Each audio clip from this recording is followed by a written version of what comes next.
So ladies, gentlemen of the MCU, Deadpool and Wolverine. I mean, if you couldn't tell already, this is my late review on it. In case you're wondering why it took me so long to get my impressions out there, it's because I'm a one-man band here. I was playing catch up with San Diego Comic-Con, but it also gave me time to somewhat sit with my feelings because, you know, let me just say right out the gate that Deadpool and Wolverine is unapologetically, so I'm fully aware that this movie is unapologetically a fun fan service movie. It brings together various, well, many things that fans have wanted to see on screen for a very long time, with obviously Deadpool and Wolverine themselves, while also celebrating the frickin' Fox universe in a bunch of ways. But the interesting thing is that, believe it or not, it didn't really scratch the itch for me in the same way that I'm seeing that it did for so many people. Maybe even you watching right now.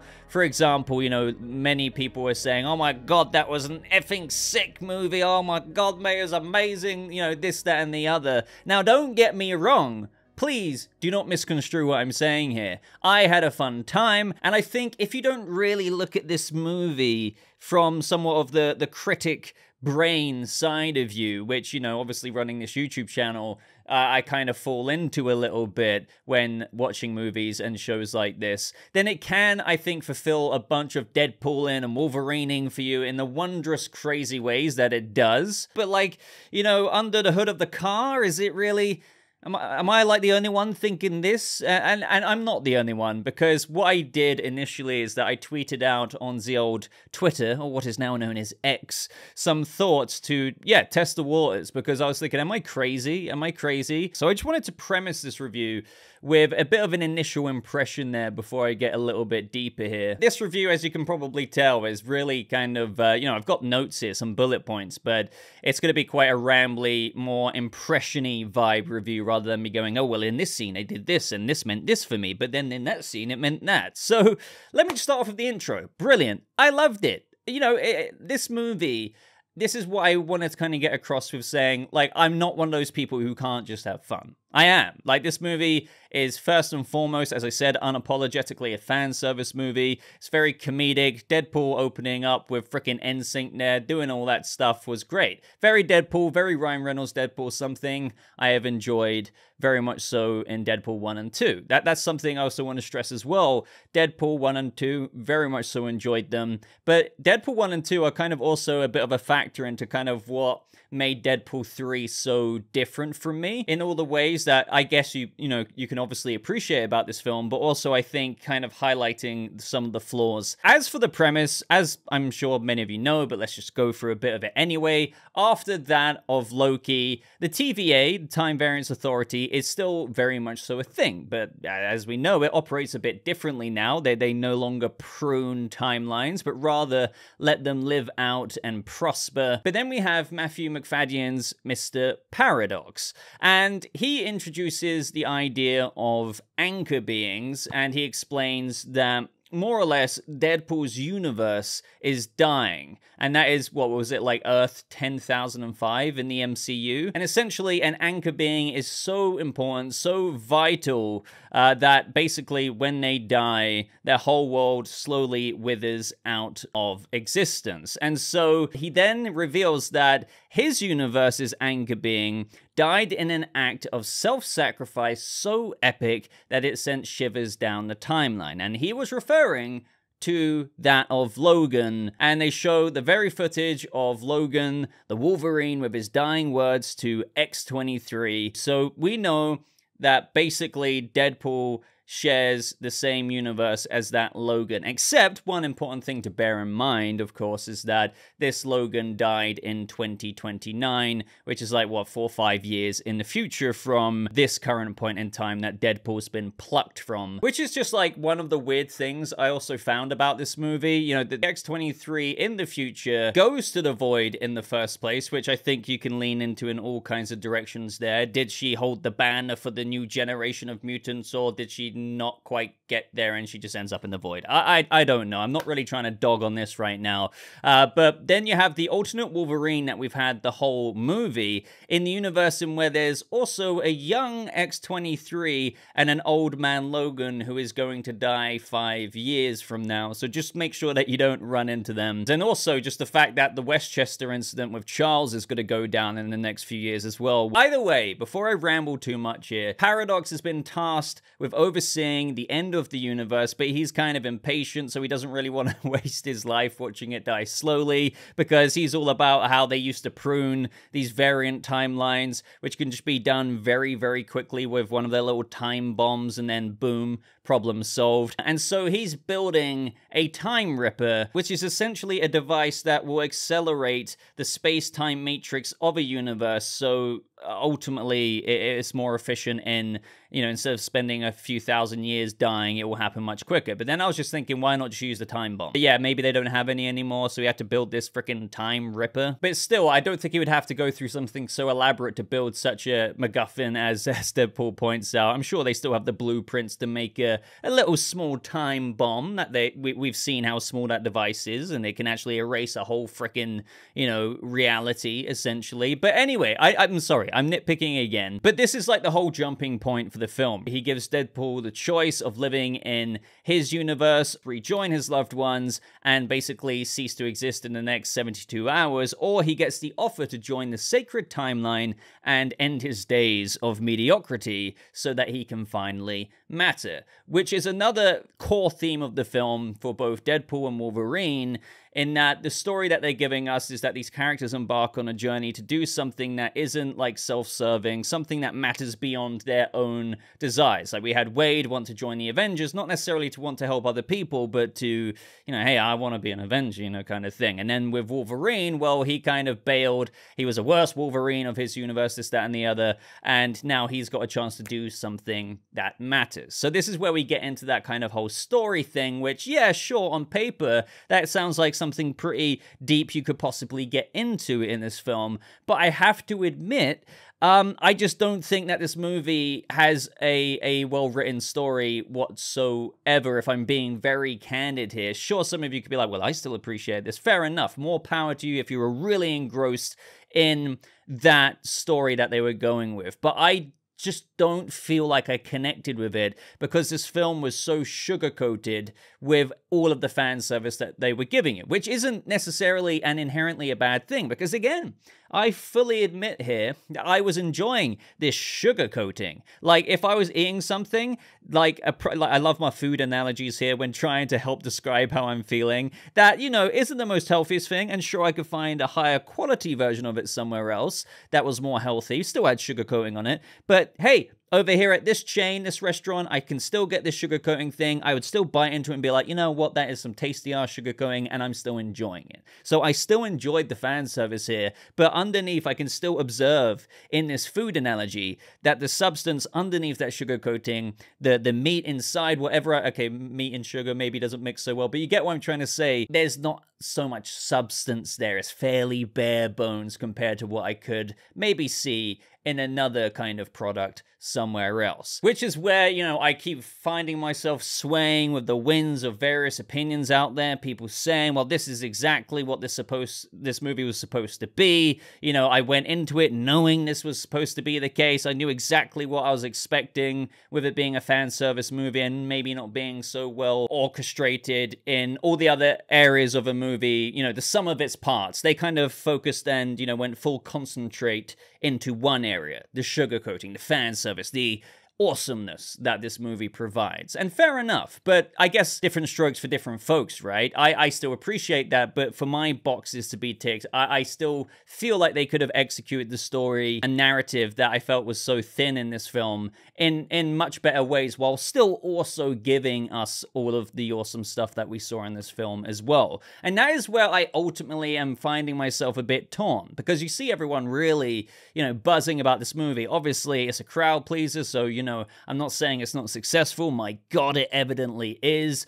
But another example, by the way, with how I view this movie is, like, I love Keanu Reeves. I love the John Wick movies, yet past John Wick 1, because John Wick 1 had like a, you know, it not only had great action, it had great narrative, it actually had a story in it that was focused on as much as the action, I would say. I would say that even though I enjoy all of the other John Wick movies, with each installment, they basically just dropped the story. Yes, there's a story in it. There is a script. Yes, I'm not stupid. Objectively, there is.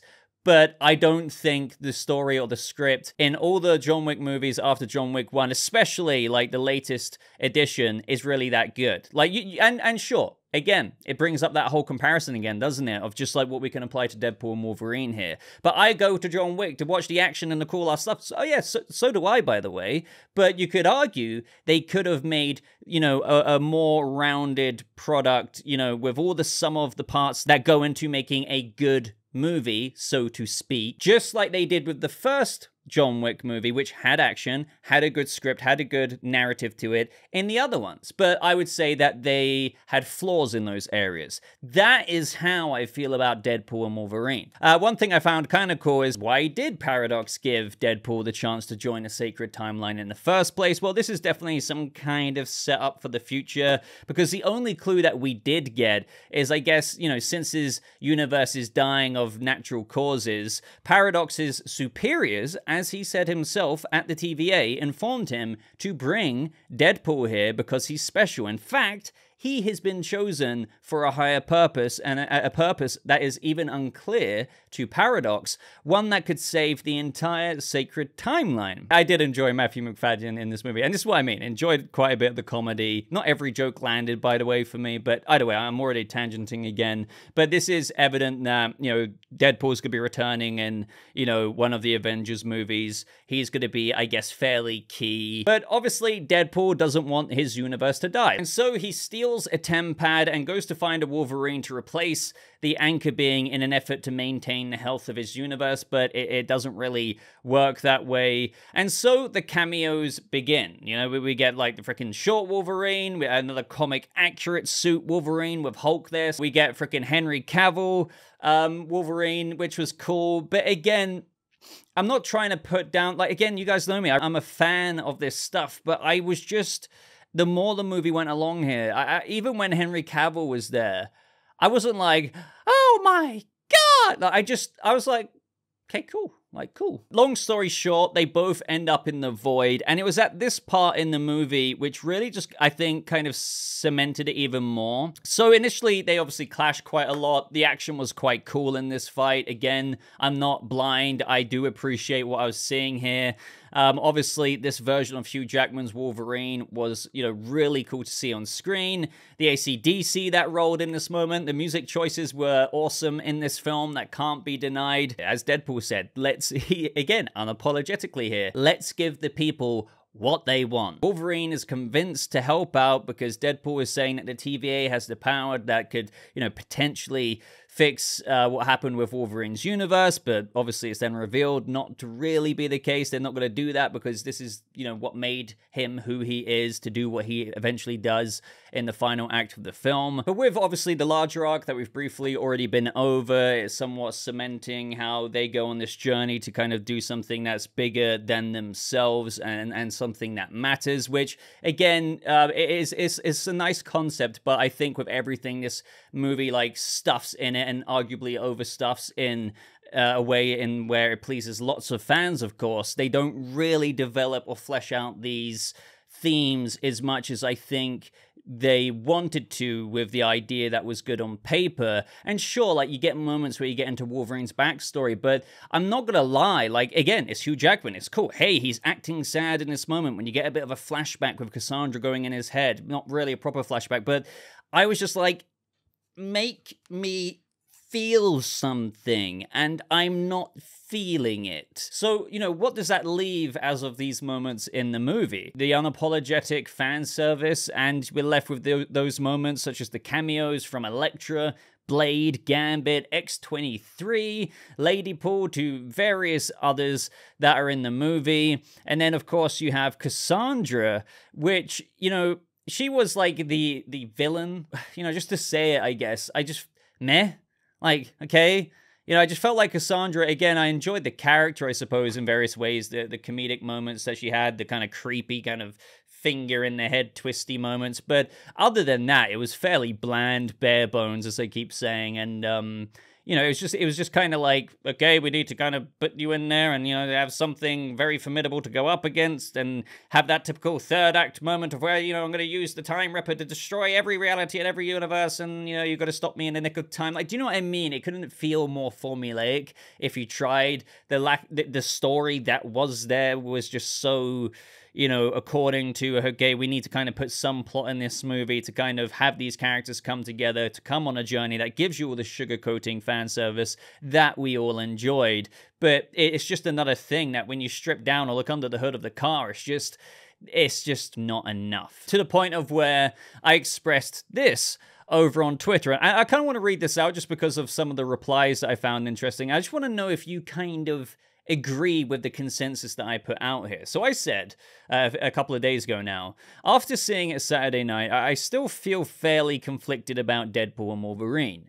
I'll probably go see it again before I make my late review because all while I liked and enjoyed it, I also have some other feelings which made me feel like the odd one out. I feel conflicted because you obviously see a massive wave of takes out there, mostly fans having their fan goggles desires actualized on screen. And what I mean by, you know, fan goggles is like, hey, everything awesome that you want to see and you have your fan goggles on so everything's great, right? And I say that's great. Massive props to Ryan Reynolds for bringing all that together and making it happen, with a somewhat nostalgic celebration to be seen on screen along with some long-awaited fan desires being fulfilled. And so, you know, there's a lot of fun to be had, and lots to be appreciated, but I just feel like a lot of the enjoyment was surface level. You know, the fan service stuff, and the story in of itself, and thus the movie, was lacking substance for me.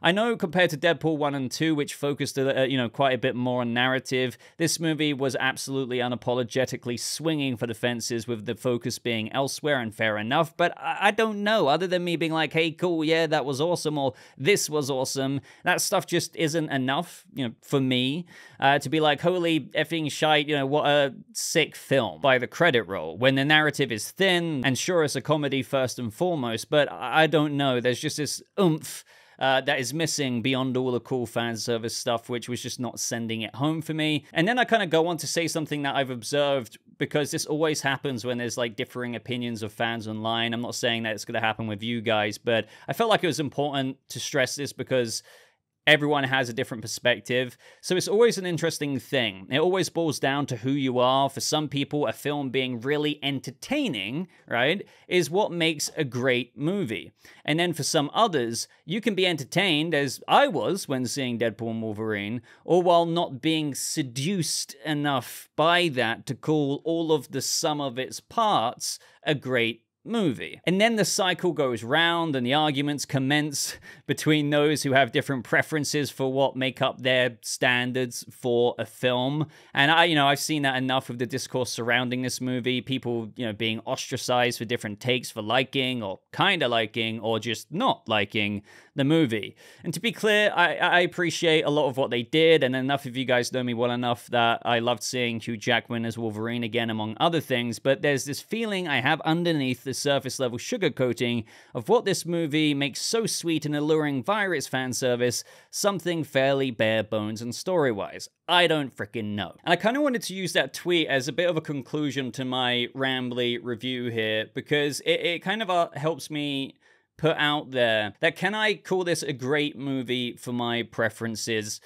No, I don't think so, actually. You know, I don't think it was very well written. I think it had that very thin plot, a mediocre-ass villain. So what's left? The fan service. Cool. That ticks a lot of people's boxes, and it ticks some of mine, but not, you know, it's only a few of them. And then when we get into the replies here, I just want to use a few for examples, because it's interesting what people are saying. You know, Jake here says action, comedy mostly, and cameos were all great, but the plot left a lot to be desired, as it was quite messy with some aspects of lazy writing and underdeveloped points. I completely agree. Again, like when you had that moment even when you had that moment with Wolverine and X-23 talking, I know that's meant to be that moment where you're like, okay, you've got these characters back together again, but I wasn't really feeling so much for the character. It felt like undercooked to where they were getting to the point of where Wolverine just comes out the freaking trunk of the car.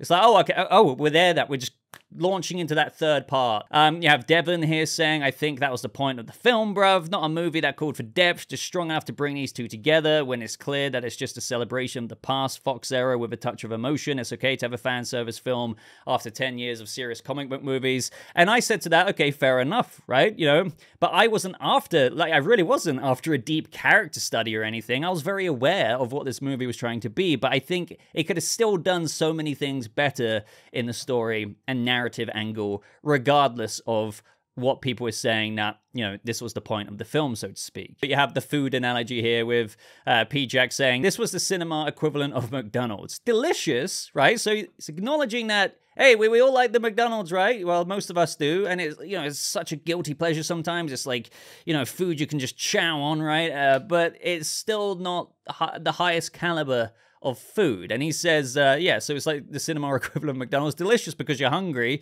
but unhealthy and forgettable in the long run. And this is what I'm wondering as well. I don't want to go as far as saying that this will be forgettable because it was such a big thing amongst fans for this kind of film to happen. Deadpool, Wolverine coming together, the crazy cameos, friggin' Human Torch coming in, and, you know, Chris Evans there and whatnot. But kind of like No Way Home, I had similar thoughts about No Way Home. But I still feel like, obviously, that film had more of a narrative and effort put into the narrative than what Deadpool and Wolverine did. But I still feel like after the dust settled, after a few weeks, after the hype of Toby and Andrew coming back was over, people still appreciated it, but then people's hype levels balanced out, and there was a lot more kind of candid takes about the film. And I'm wondering, again, I wouldn't say it's forgettable, but I do wonder where people will be at like a month or two from now. Will people be like, okay, yeah, I enjoyed it, but like actually maybe it wasn't as great as maybe what I thought it was after the initial kind of fan hype of me seeing these two together on screen and the cameos was done with. I don't know. Respectfully, your points from Troy here saying, I'm just glad I don't think like a critic and can just enjoy as a fan.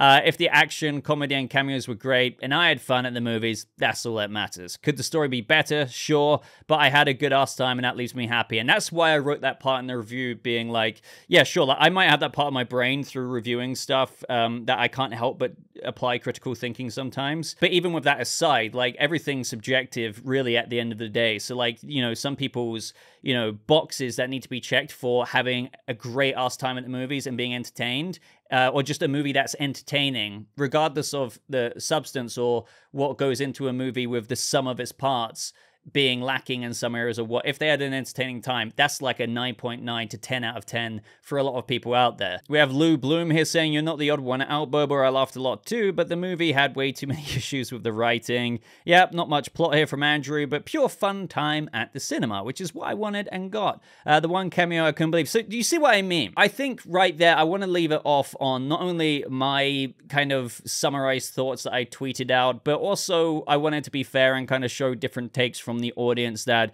you know, may very well be mirrored in the comments of this video. Now, yeah, guys, sure, I could get into be like, oh, you know, you had that moment at the end where Deadpool and Wolverine were like connecting, and like you had that scene where, but, you know, I don't need to go over scene by scene breakdowns here. I think I've got my thoughts across overall. Yes, by the way, I enjoyed Wolverine in the mask. I thought it looked pretty cool. So I could go over like this, I could go over that, I could go over this, I could go over that. But to be honest, I'm not really too interested in doing so. This was always meant to be a bit of a rambly, almost like a live stream that I'm just uploading. Do you know what I mean?